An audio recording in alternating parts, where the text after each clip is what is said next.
Welcome back, first graders. We are now going on to lesson 3 in comparing. We talked about building graphs yesterday, and so we're going to do a little more work with picture representation of data or graphs. If you want to follow along, you can get your textbook out on page 20, and it's going to show this graph right here, just like we have. Now, I want you to look at the graph we made yesterday and the graph we have today, okay? They've got categories in their graph just like we have categories in our graph. They have a title, Weather in March. We had a title in our graph, Favorite Foods for Ms. Marshall's first grade. They have I put numbers on our graph. They don't have any, but we can count.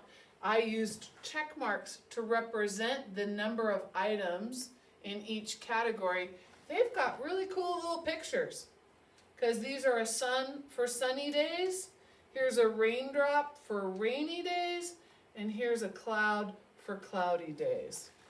So this is a graph, a picture representation of the number of days that were sunny, the number of days that were rainy, and the number of days that were cloudy in the month of March.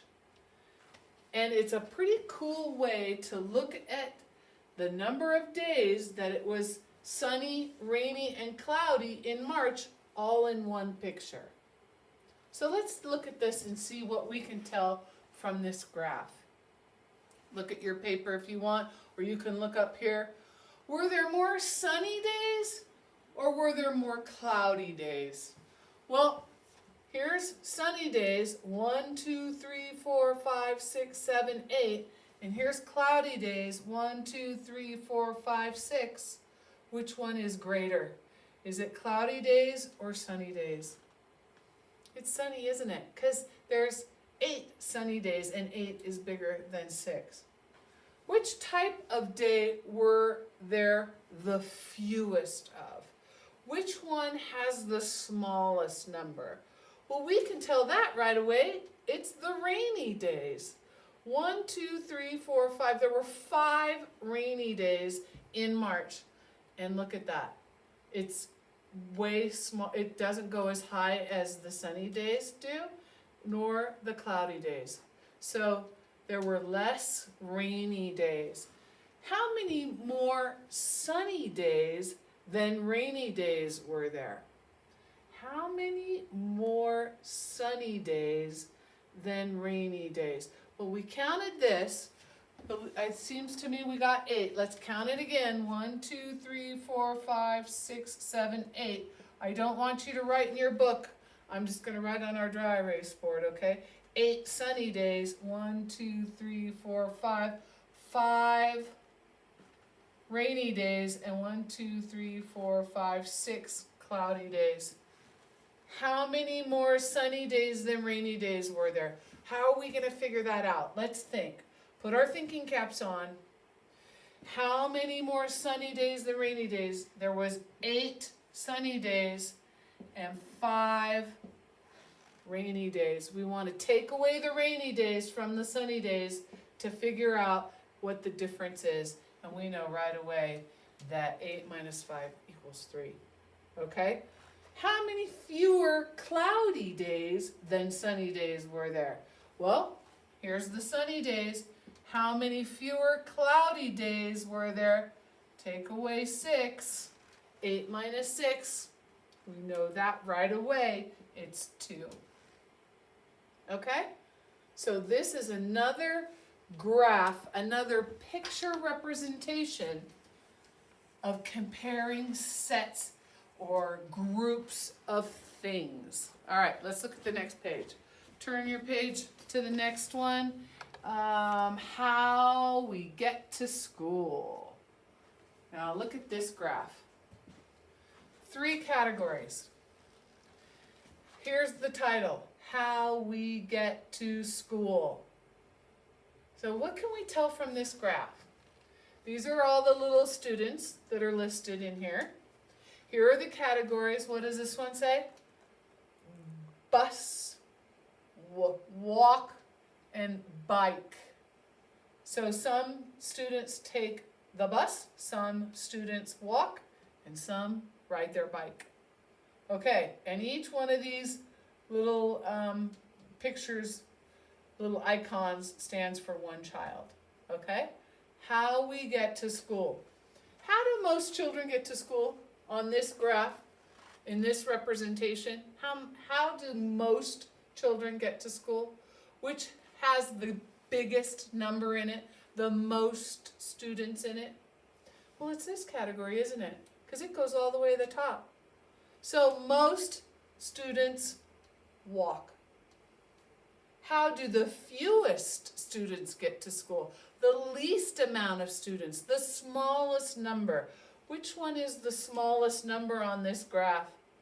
Well, it's this one, isn't it? Because it doesn't go quite as high as the walk category or the bus category. So this is bike. The fewest students ride their bike. How many fewer children ride a bike than take the bus? Well, that's easy, isn't it? How many fewer children ride a bike than take the bus? We have to count 1, 2, 3, 4, 5, 6, 7. 7 students take the bus. 1, 2, 3, 4, 4 students ride their bike. So how many fewer children take a bike than ride the bus? Let's see, we have 7 bus riders. Take away the bike riders, and we get 3. There are 3 fewer children that ride bikes than take the bus. Okay, let's move on to the next page. And here we have 9 take away 4.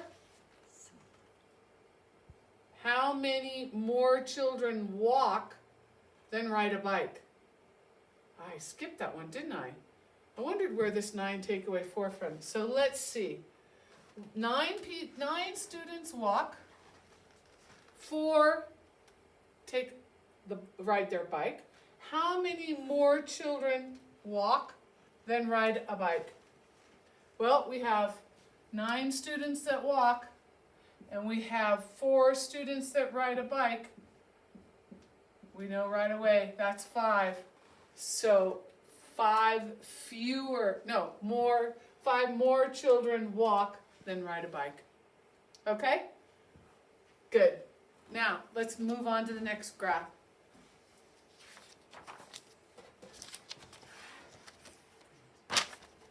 I'm going to erase the board there just a second. Turn your page over. Now we are on page 22, and it's winter birthdays. Winter birthdays.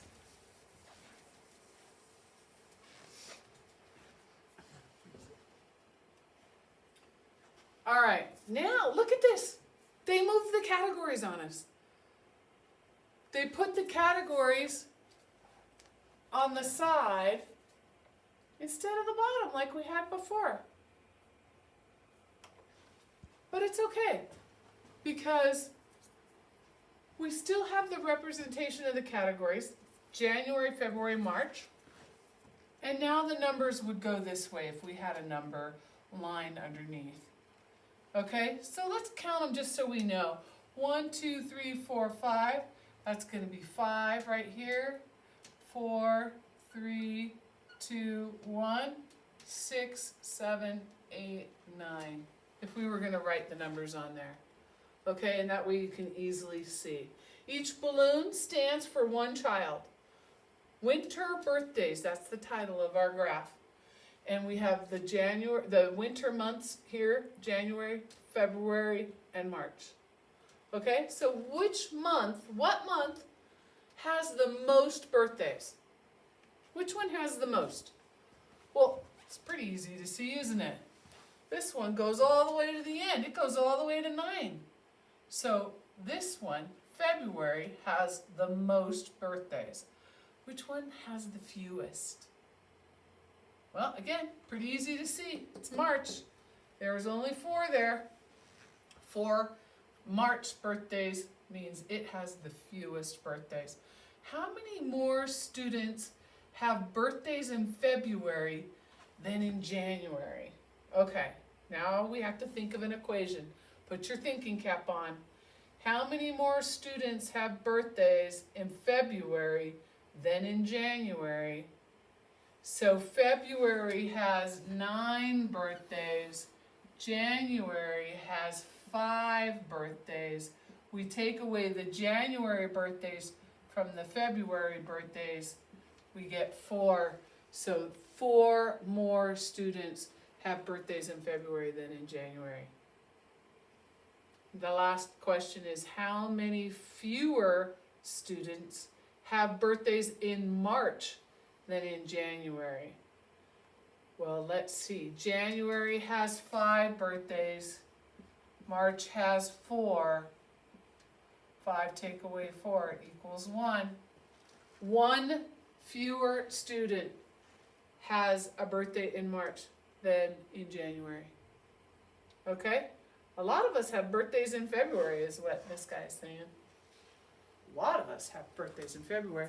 We should plot our birthdays in our classroom sometime. Let's look at the last one. Here's the last graph that's in this lesson. Again, categories on the side. Not on the bottom like our graph was, but they're on the side. And then you could put the numbers in here if you needed to, okay? We'll do that just so we can look at it a little more quickly. 4, 5, 6, okay? So the title of this one is Pets. And each little dog bone stands for 1 pet. Now they have the categories here. The categories are dogs, cats, hamsters, and birds. Okay? So let's look at this and look at it and see which kind of pet is there the most of? What kind of pet is there the most of? Which one has the most dog bones? Well, it's this category right here. Cats. Cats are the most pets. Let's see what the next question is. Which kinds of pets are there the same number of? Which one is the same number of? Well, it looks to me like there's 4 dogs and there's 4 hamsters. So hamsters and dogs have the same number of pets. How many cats are there? How many cats are there? Look at that. There's 6. 6 cats. How many more cats are there than birds? How many more cats than birds? Well, what do? We have to think about an equation. Let's think. We've got 6 cats and we've got 2 birds. We have to take away the birds from the cats. We already know right away 6 minus 2 is 4. So there are 4 more cats than there are birds. Our classroom aquarium has 16 fish. How many more fish do we have than the number of cats shown on the table? Well, let's put our thinking caps back on. How are we going to figure out that equation? Our classroom aquarium has 16 fish. 16 fish. And how many more fish do we have than the number of cats shown on the table? The number of cats on our table are 6. 16, take away 6. We know that right away too, don't we? Don't we, first graders? Yes, we do. It's 10. There are 10 more fish in the classroom aquarium than there are in this cats in this table, than there are cats on that table. So it's pretty easy to do subtraction equations when you have a table, when you have a graph that is doing the representation of the collections of numbers. Don't forget, this little pencil down here on the bottom of your page shows you where you want to turn to for the workbook to do some more exercises about graphs, okay? Turn to page 21 in your workbook, do exercise 3, and I'll see you tomorrow.